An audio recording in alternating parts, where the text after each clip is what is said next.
بسم اللہ الرحمن الرحیم رب اشرح لی صدری ویسر لی امری رب زدنی علما رب زدنی علما رب زدنی علما۔ اس سبق سے پہلے الحمدللہ ہمارے 6 اسباق مکمل ہوئے اور اللہ رب العزت سے امید ہے کہ ہم ان کو سمجھ بھی گئے ہوں گے اور یاد بھی کیا ہوگا۔ آج کا ہمارا 7واں سبق ہے نماز کے ترجمے کے حوالے سے۔ تو تحمید یعنی جس میں اللہ رب العزت اللہ سبحانہ و تعالیٰ کی حمد اور ان کی کبریائی کا تذکرہ ہے۔ تو رب کا ترجمہ ہم نے شروع میں پڑھ لیا تھا۔ رب کہتے ہیں پالنے والا، تربیت کرنے والا، پرورش کرنے والا۔ تو جب ہم قومہ میں اٹھتے ہیں یعنی سمع اللہ لمن حمیدہ کہتے ہیں تو ربنا لک الحمد پڑھا جاتا ہے۔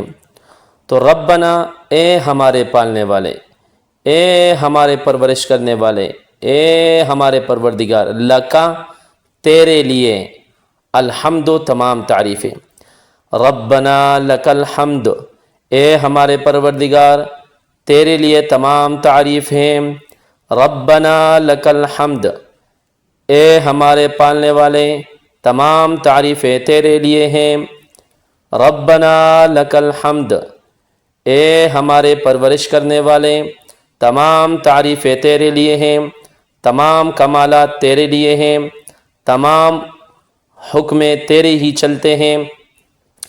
تو ربنا لک الحمد اے ہمارے پروردگار تمام تعریفیں تیرے ہیں، تیرے لیے ہیں۔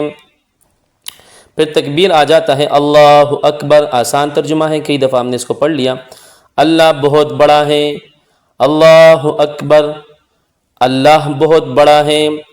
پھر ہم یہ سجدے میں گئے تو سجدے میں کم سے کم 3 دفعہ پڑھنا سنت ہے اور 5 دفعہ مستحب ہے۔ بس شرط یہ ہے کہ اس کو ہم کم سے کم یعنی اس کو جو ہے طاق دفعہ پڑھے اور 3 دفعہ پڑھا جائے۔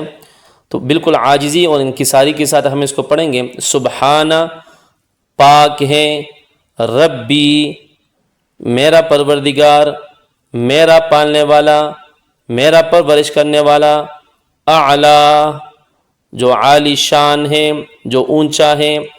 تو باماورہ ترجمہ اس کا ہم یوں پڑھیں گے یا یوں سمجھیں گے، یوں یاد کریں گے، سبحان ربی الاعلیٰ، میں پاک سمجھتا ہوں تمام عیوب سے اپنے بڑے پالنے والے کو، سبحان ربی الاعلیٰ، پاک ہے میرا پروردگار اونچی شان والا، سبحان ربی الاعلیٰ، پاک ہے میرا پروردگار اونچی شان والا۔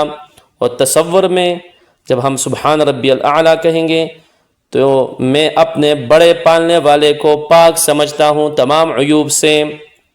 پھر سجدے سے اٹھتے ہوئے اللہ اکبر، اللہ بہت بڑا ہے،